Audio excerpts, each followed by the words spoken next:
So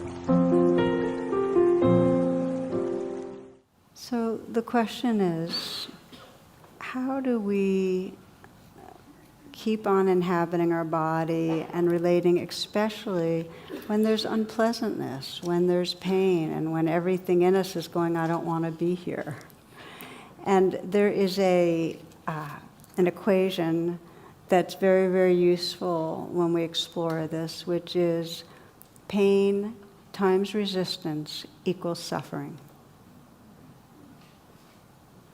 This is what happens when we have pain, is that there's a signal that something's wrong, and then it starts proliferating. So it's not just pain, but there's resistance to what's there, and then we lock in to suffering.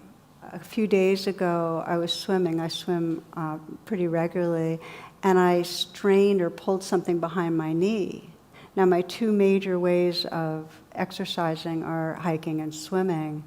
And so it was medium pain. I could feel it with my steps, and so it was in my awareness. But it wasn't the unpleasantness of the pain that had me start resisting. It was where my mind went. Oh my God, I'm not going to be able to swim. I'm not going to be able to hike. All my techniques for my antidepressants in this world are gone. I'm going to go downhill. How long is this strain going to last? What should I do? Should I not even be walking? You get the idea, right? That's where we start locking in. It's not just the physicality of pain. It's what our mind does with it. So, pain times resistance equals suffering. Pain times presence. Pain times presence equals freedom. And let's look at how that can be the case. The first step is, when you find that there's pain in your body, just out of interest, start checking. Okay, how am I resisting? What's the resistance? And what you'll probably find, if you look close enough, is where there's discomfort, there's a tensing against it. There's like a pushing away. And you'll also notice that your mind doesn't like it, and that there's thoughts about it that are trying to get rid of it. So you'll start sensing the different layers. Bring that above the line. We talk about the circle with the line going through it, and what's below the line is where you're unconscious, and above the line is consciousness. Bring resistance above the line, because if it's below the line, the contraction will end up creating more suffering. That's part one. The second thing is, drop the word pain and just sense what's there as changing sensations.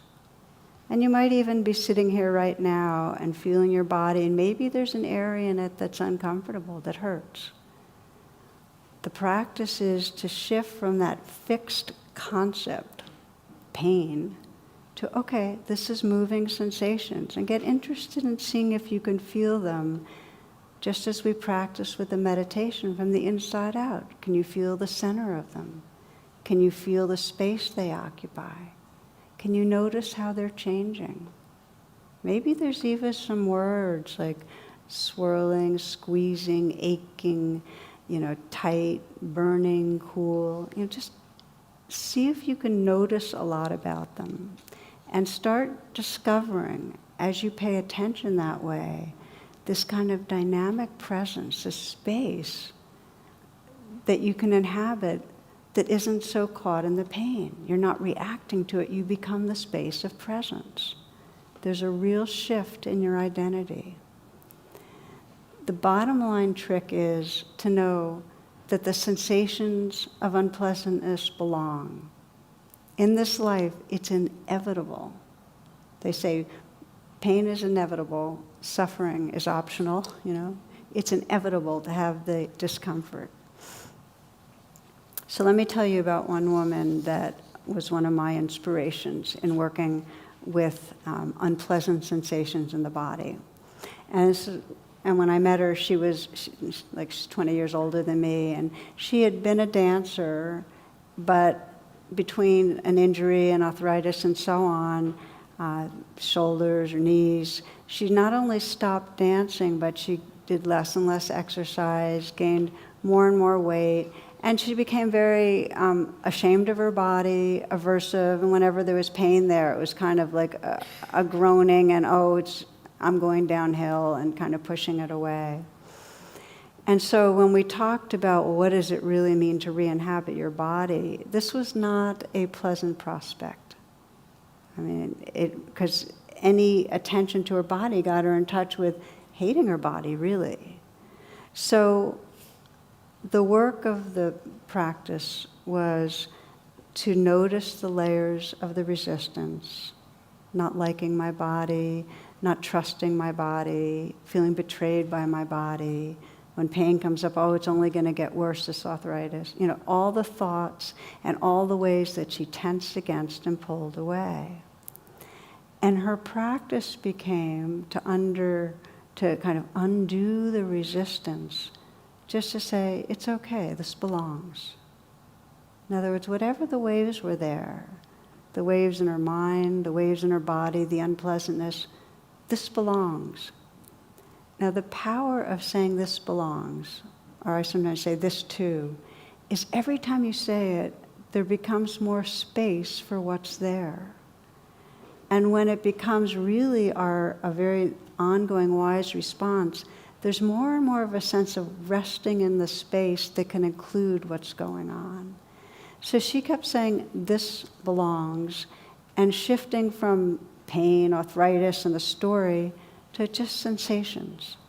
Okay, burning, tightness, pressing, squeezing, and noticing how they change and softening around them. That's one of the really powerful things you can do when there's discomfort, is to soften around and sense the space around the discomfort.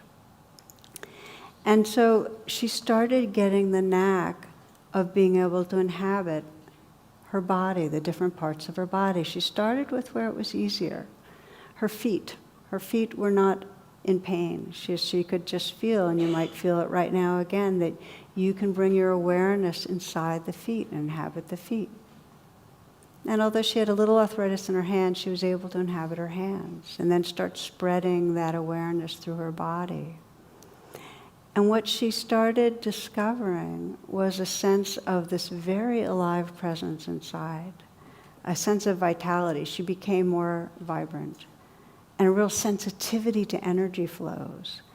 And just to move forward in the story, she began to teach children dancing.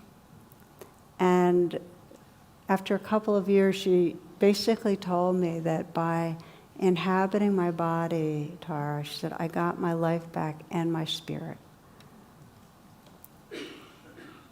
It doesn't matter that there's pain. What matters is how we work with it, how we relate to it.